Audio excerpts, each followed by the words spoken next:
domestic story from home. We know that 24,500 people crossed the English Channel in boats last year, small boats last year. I've been saying all the way through this that the vast majority were young, undocumented males. Well, we've got some updates on the percentages that were young males, and indeed, I believe, the figures we were told aren't right.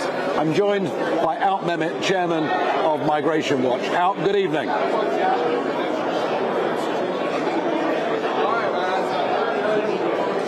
I'm not hearing you, Alp. Good evening, Nigel. Good evening. I can hear you. Good evening. Alp, good. Just run us through the figures that are wrong and what the percentage of those coming were young men. Something like 80% of those crossing in boats from the other side of the channel, we've known all along that they are young men under 40, between the ages of, say, 25 and 40, maybe a bit younger. The other thing that I would say is that these figures, why they are so shocking, is the fact that the numbers appear to have gone way, way up on 2019. Now, 2019 was before the pandemic, and 2021, we were still under some sort of lockdown at various times in the year. So we've had all these increases in work, in those coming here to work, those coming here to study, those coming for family reasons, those coming to work in the fields, to the seasonal workers. It's gone up by something like 4 times over what it was.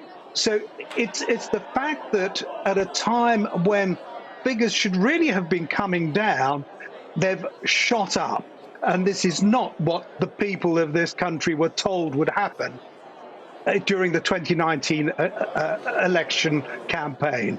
That's what's worrying about it.